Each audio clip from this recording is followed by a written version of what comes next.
തൻ്റെ മക്കളെ ആലോചിച്ചിട്ട് ആ ഓരോ പാരൻസും വീണ്ടും വീണ്ടും വിതുമ്പി കരയാണ്. ഒരു അരോചകമായിട്ട് നിങ്ങൾ തോന്നരുത്. അവരെ നമ്മുടെ ആവശ്യത്തിന് വേണ്ടിയിട്ട് അവരെ കരയിപ്പിക്കലടാ, കണ്ണീര് ഭൂമിയിൽ ഇറ്റിക്കലടാ. നിങ്ങൾ കർമ്മ എന്നുള്ള ഒന്നില്ലേ, കാലം കണക്ക് ചോദിക്കാതെ എവിടെയും കടന്നു പോയിട്ടില്ലടാ. കാലം കണക്ക് ചോദിക്കുക തന്നെ ചെയ്യും. ഈ കുറച്ച് ദിവസങ്ങൾക്ക് മുമ്പ് +1 റിസൾട്ട് വന്നു. അങ്ങനെ അവരൊക്കെ +2 എത്തി. ആ കുട്ടികൾക്കുള്ള ഒരു ഒരു മോട്ടിവേഷൻ ക്ലാസ് എന്നുള്ള രൂപത്തിൽ ഞാൻ പഠിച്ച സ്കൂളിൽ തന്നെ എന്നെ വിളിച്ചു. നമ്മൾ അവിടെ കണ്ടൊരു പ്രധാനപ്പെട്ട ഒരു കാര്യമുണ്ട് മക്കളെ.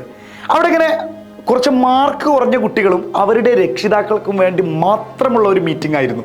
അപ്പോൾ ഞാനിങ്ങനെ എൻ്റെ കാര്യങ്ങളൊക്കെ കുറേ സംസാരിച്ചു, എല്ലാ കാര്യങ്ങളും പറഞ്ഞു കഴിഞ്ഞ് സ്വാഭാവികമായിട്ട് ഞാനിങ്ങനെ വൈൻഡപ്പ് ചെയ്യാൻ നേരത്ത് ഒരു 15 മിനിറ്റും കൂടി ആ സെഷൻ ഉണ്ട്. അപ്പോൾ ഒരു 15 മിനിറ്റ് 10 മിനിറ്റ് ഒക്കെ ബാക്കിയുള്ളപ്പോൾ ഓരോ പാരൻസ് ഇങ്ങനെ നമ്മൾ പറയാം താടിക്ക് കൈ കൊടുത്തിട്ട് ഇങ്ങനെ ഇരിക്കുന്നുണ്ട്. ആദ്യമൊക്കെ ഫുള്ള് ബഹളമായിരുന്നു ആ ക്ലാസ് റൂമിൽ, അങ്ങോട്ടും ഇങ്ങോട്ടൊക്കെ വർത്താനം പറയുന്നു. ഞാൻ ശ്രദ്ധിക്കുന്നുണ്ട് ഓരോ കുട്ടികളും, പക്ഷെ ഞാൻ മിണ്ടാതിരിക്കടാ എന്ന് പറഞ്ഞില്ല. എനിക്കറിയാം എവിടെയെങ്കിലും അവരുടെ മനസ്സിൽ സത്യമുണ്ട്, പഠിച്ച് പാസ്സാവണമെന്ന് അവർ ആഗ്രഹിക്കുന്നുണ്ടെങ്കിൽ അവർ അവസാനം എത്തുമ്പോഴേക്കും നിശബ്ദതയിലേക്ക് എത്തുമെന്ന്. തുടക്കത്തിലെ ഞാൻ മിണ്ടാതിരിക്കടാ എന്ന് പറയുമ്പോൾ ഒരു പക്ഷേ അവർക്ക് എന്നോട് വെറുപ്പാവും, അവർക്ക് എന്നോട് ദേഷ്യമാവും. ഈ ചങ്ങായി എത്രയും പെട്ടെന്ന് ഇറങ്ങി പോയാൽ മതിയായിരുന്നു എന്ന് വിചാരിക്കും. ഞാൻ അതല്ല ഇവിടെ പറയുന്നത്. +1 മാർക്ക് കുറഞ്ഞതിൻ്റെ പേരിൽ തൻ്റെ മക്കളുടെ മുന്നിലിരുന്ന് കണ്ണ് നിറയുന്ന ഒരു കൂട്ടം പാരൻസിനെ കണ്ടതാണ് ഞാൻ. എനിക്ക് ആ ക്ലാസ് എത്രത്തോളം കുറച്ചുകൂടി മുന്നോട്ട് കൊണ്ടുപോകണമെന്നുണ്ടായിരുന്നു. പക്ഷെ ഞാനിതിങ്ങനെ പറയുമ്പോൾ തൻ്റെ മക്കളെ ആലോചിച്ചിട്ട് ആ ഓരോ പാരൻസും വീണ്ടും വീണ്ടും വിതുമ്പി കരയാണ്, വിതുമ്പി പൊട്ടുകയാണ്. അവരുടെ നെഞ്ച് പെടക്കുന്നുണ്ടാവും എനിക്ക് മനസ്സിലായി ഞാൻ ഓരോ കാര്യങ്ങൾ പറയുമ്പോൾ. അങ്ങനെ ആ മീറ്റിംഗ് അവിടെ കഴിഞ്ഞു. ഓരോ പാരൻസ് എൻ്റെ അടുത്തേക്ക് വന്നിട്ട് പറഞ്ഞു, സാർ നമ്പർ ഒന്ന് തരുമോ, ഇതൊന്നും ഇങ്ങനെ കാര്യങ്ങളൊക്കെ വിളിച്ച് പറയാനാണ്. ഞാൻ നമ്പർ കൊടുത്തു, ഒരു പ്രശ്നമില്ല. ഞാൻ പറഞ്ഞു മെറ്റീരിയൽസ് ഒക്കെ ഞാൻ അയച്ചു തരേണ്ടി എന്നൊക്കെ പറഞ്ഞു. അപ്പോൾ അതിൽ ഓരോരുത്തരുണ്ട്, ഒരുപാട് വിഷയങ്ങൾ. ഇപ്പോൾ 6 സബ്ജക്റ്റാണ് ഉള്ളതെങ്കിൽ പോലും ആ 6 സബ്ജക്റ്റിലും വളരെ മാർക്ക് കുറഞ്ഞ പേരുണ്ട്, 4 സബ്ജക്റ്റിൽ മാർക്ക് കുറഞ്ഞവരുണ്ട്. ഞാൻ എല്ലാവരോടും ഒറ്റ കാര്യം മാത്രം പറഞ്ഞു, നിങ്ങൾക്ക് പഠിക്കാൻ ആഗ്രഹമുണ്ടോ മക്കളെ? നിങ്ങളുടെ കൂടെ ഇങ്ങനെ നിൽക്കുന്നില്ലേ? 6 സബ്ജക്റ്റിലും മാർക്ക് വളരെ കുറഞ്ഞിട്ടും 4 സബ്ജക്റ്റിൽ വളരെ മാർക്ക് കുറഞ്ഞിട്ടും നിങ്ങളുടെ കൂടെ ഇങ്ങനെ നിൽക്കുന്നില്ലേ ഇവർ?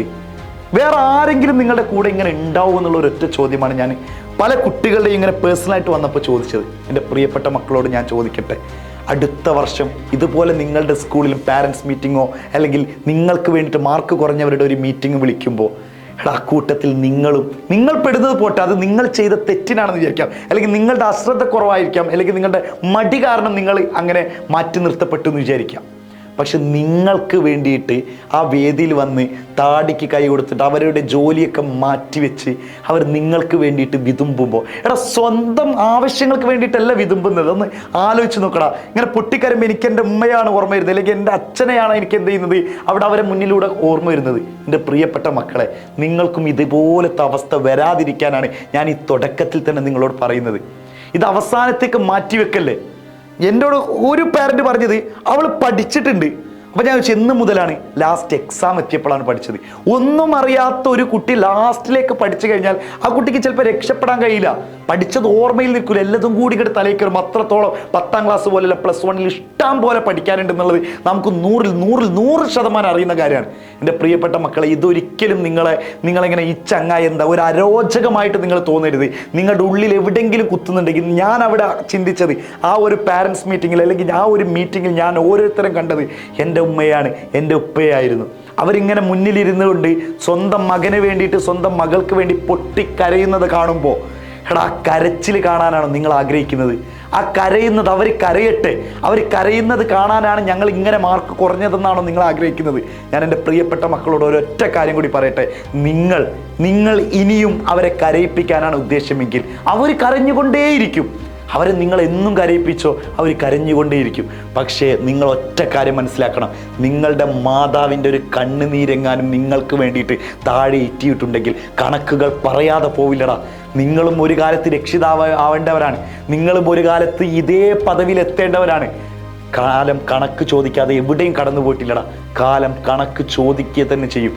പണ്ടായിരുന്നു പറഞ്ഞത് അതൊക്കെ പരലോകത്ത് നിന്ന് കിട്ടിക്കോളും, പടച്ചോൻ നമ്മളെ നോക്കിയിരിക്കുന്നുണ്ടാവും. പക്ഷെ പടച്ചോൻ എനിക്ക് തോന്നുന്നത് ഇപ്പോൾ അതേ സ്പോട്ടിന് തന്നെ അവർക്ക് കൊടുക്കണം. ഈ കർമ്മ എന്നുള്ള ഒന്നില്ലേ എൻ്റെ പ്രിയപ്പെട്ട മക്കൾക്ക്? അങ്ങനെ ഇല്ലാതിരിക്കട്ടെ. ഇത് നിങ്ങൾക്ക് വേണ്ടിയിട്ടാണ് മക്കളെ പറയുന്നത്. പഠിച്ചു തുടങ്ങിക്കോടാ.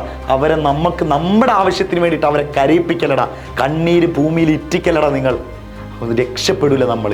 നമുക്ക് രക്ഷപ്പെടാൻ വേണ്ടി നമ്മുടെ മനസ്സുരുകി എത്ര തന്നെ തള്ളയെന്നും തന്തയെന്നും നമ്മൾ ഇങ്ങനെ കയർത്ത് വിളിച്ചു കഴിഞ്ഞാലും നമുക്ക് വേണ്ടിയിട്ട് ഉരുകി ഉരുകി ഉരുകി ഉരുകി പ്രാർത്ഥിക്കുന്ന രണ്ട് കഥാപാത്രമുള്ളൂ. അത് അമ്മയും അച്ഛനുമാണെന്ന് നിങ്ങൾ മനസ്സിലാക്കി. അവരുടെ കണ്ണീര് നിലത്ത് വീണിട്ട് എന്ത് ജീവിതമാണ്, എന്തിന് നമ്മൾ മുന്നോട്ട് പോകണം? നിങ്ങളൊന്ന് ആലോചിച്ച് കുറച്ചെങ്കിലും ബോധമുണ്ടെങ്കിൽ അവർക്ക് വേണ്ടി ജീവിക്കണം. അവർക്ക് വേണ്ടിയിട്ട് ചെയ്തു കൊടുക്കാൻ പറ്റിയ എന്തെങ്കിലും ചെറിയ കാര്യങ്ങൾ ചെയ്തു കൊടുക്കുക പറ്റുമെങ്കിൽ.